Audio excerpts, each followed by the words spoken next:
Kementerian Pertahanan membeberkan kronologi meninggalnya 5 peserta program Sarjana Penggerak Pembangunan Indonesia atau SPPI yang mengikuti latihan bela negara dan manajerial di sejumlah satuan pendidikan TNI.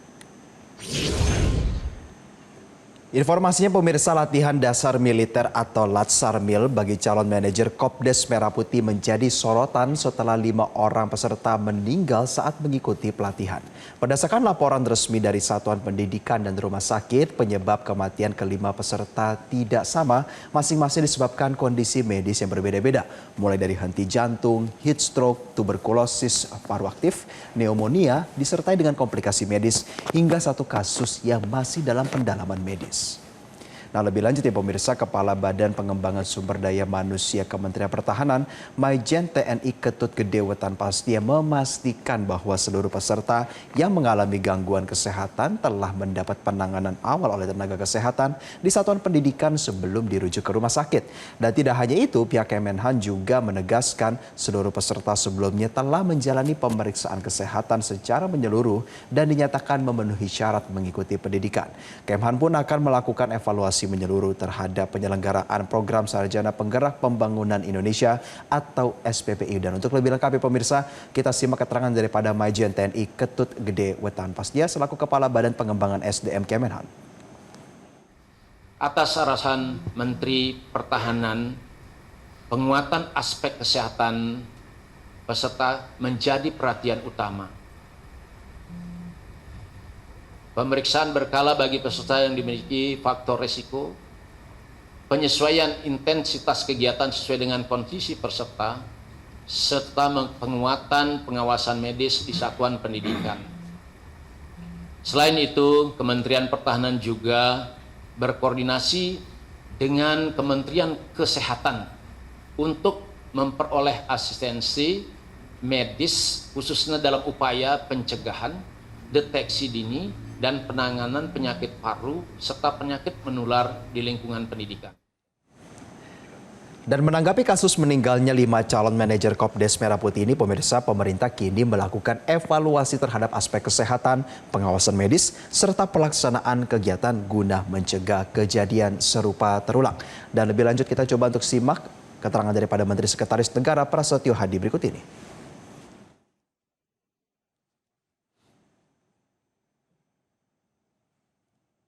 Proses kan kita lakukan, ada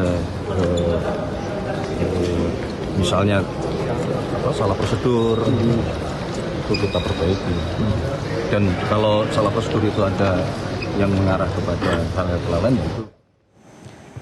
Dan kembali lagi kepada kegiatan pelatihannya, pemirsa, Kemenhan menegaskan bahwa sebenarnya tujuan digelarnya latihan dasar militer ini bukan untuk membentuk peserta menjadi prajurit atau anggota militer, melainkan untuk membentuk mental dan karakter karena Kopdes Merah Putih punya peran strategis dalam memperkuat ekonomi kerakyatan yang merupakan bagian dari ketahanan nasional.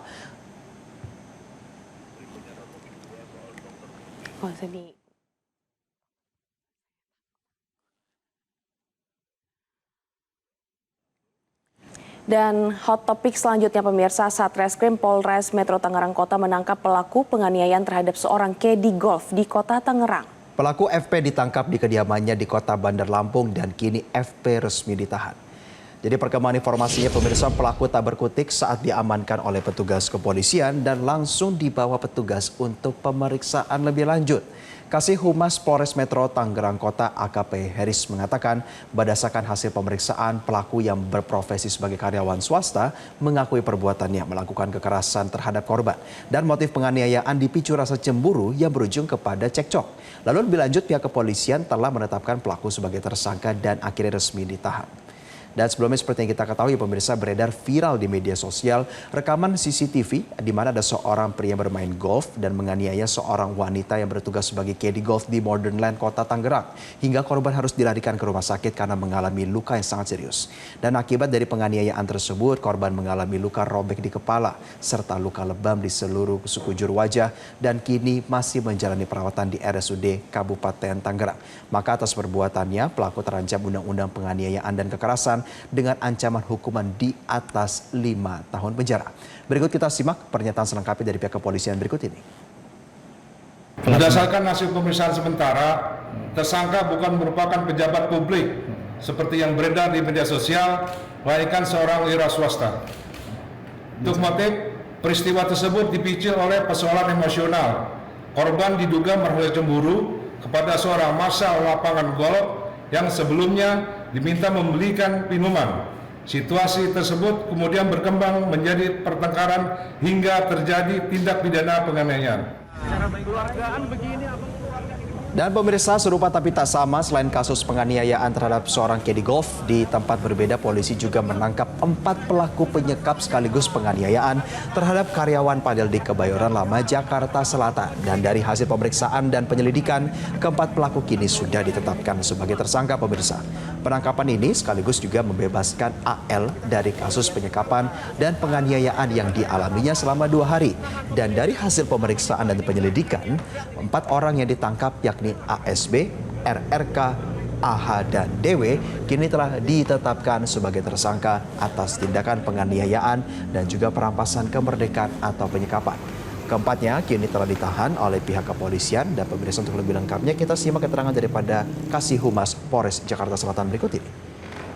Perkara itu memang sudah ada laporan polisi, dan dari laporan polisi hari itu juga saat setelah laporan polisi, tim Resmo Polres Jakarta Selatan sudah bergerak cepat dan kemudian sudah mengamankan pelaku, kemudian dilakukan serangkaian penyelidikan hingga naik sidik dan kemudian menetapkan orang yang diduga sebagai pelaku. Kemudian dari pelakunya ada 4 orang, inisialnya ASB, RRK, AH, dan DW.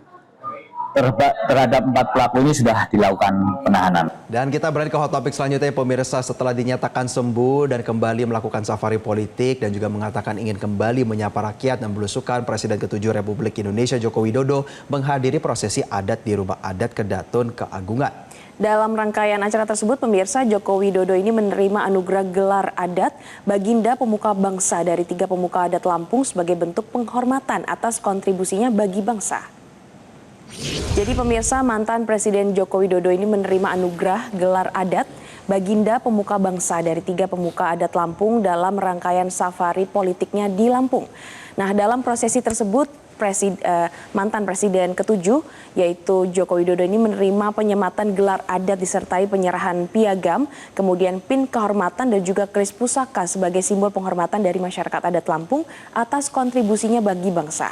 Kehadiran Jokowi menjadi perhatian masyarakat. Sejak tiba di lokasi, warga antusias menyaksikan langsung bagaimana prosesi adat dan juga menyambut kedatangannya. Jokowi mengungkapkan rasa terima kasih kepada masyarakat Lampung yang telah menganugerahi gelar adat kepadanya. Dan berikut ini mari kita simak bersama pernyataan dari mantan Presiden Republik Indonesia ke-7 Joko Widodo.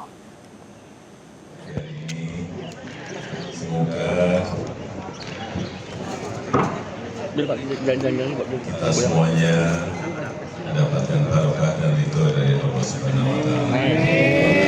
Assalamualaikum warahmatullahi wabarakatuh. Kami juga makasih, Pak. Dan spotlight ke-7 pemirsa, siapa yang tadi malam jalan-jalan ke Bundaran Hotel Indonesia? Wah, kebetulan saya datang langsung untuk Glory langsung di malam ya, ini. di sana betul. ya, wow.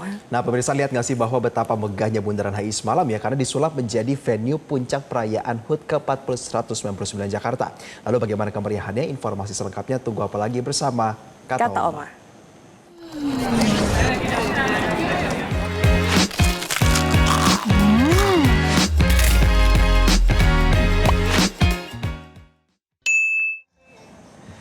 Nah, pemirsa, dalam rangka perayaan puncak HUT ke-499 DKI Jakarta, kawasan pusat di Bundaran HI menjadi jantung hiburan rakyat selama 2 hari berturut-turut hingga hari ini. Ada beberapa aktivitas yang bakal disajikan dalam rangka acara puncak HUT DKI Jakarta ya pemirsa. Kalau kita lihat yang kemarin, ada panggung hiburan yang diisi oleh berbagai musisi tanah air dan juga bagaimana Gubernur DKI Jakarta Pramono Anung beserta Wakil Gubernur DKI Jakarta Rano Karno menyampaikan apa saja yang sudah dilakukan oleh pemerintah Provinsi DKI Jakarta di hadapan para penonton, dalam hal ini warga Jakarta maupun sekitar Jabodetabek yang hadir dalam perayaan malam tersebut. Dan seperti hal ini pagi ini ya pemirsa, pemerintah Provinsi DKI Jakarta menggelar Jakarta Penuh Warna edisi kedua sejak pukul 6 hingga 10 pagi waktu Indonesia Barat di kawasan Bundaran HI. Dan kegiatan ini mengusung tema semangat kebangsaan dan keberagaman untuk Jakarta Kota Global dengan menghadirkan kegiatan yang memadukan budaya, seni, olahraga, dan juga aksi sosial. Masyarakat akan disuguhkan dengan beragam hiburan, mulai dari pawai balon raksasa, tari massal, marching band, hingga pertunjukan lainnya yang dapat dinikmati oleh masyarakat sejak pagi hari secara gratis. Nah, tentunya bagi Anda pemirsa yang belum mengetahui apa yang harus dilakukan di minggu pagi ini, mungkin bisa berkunjung ke Bundaran HI ya, Glory? Mungkin kita habis siaran ya, Jose, kita Menarik langsung sekali. menuju ke sana ya. Menarik sekali. Ini akan berlangsung sampai malam nanti ya? Ada beberapa rangkaian yang terus berlangsung ya, tetapi waktu yang ini ya pada waktu pagi hari ini hanya sampai pukul 10 waktu Indonesia bagian Barat ya pemirsa. Oke, berarti kita harus cepat-cepat nih, Jose. Betul Ya. sekali.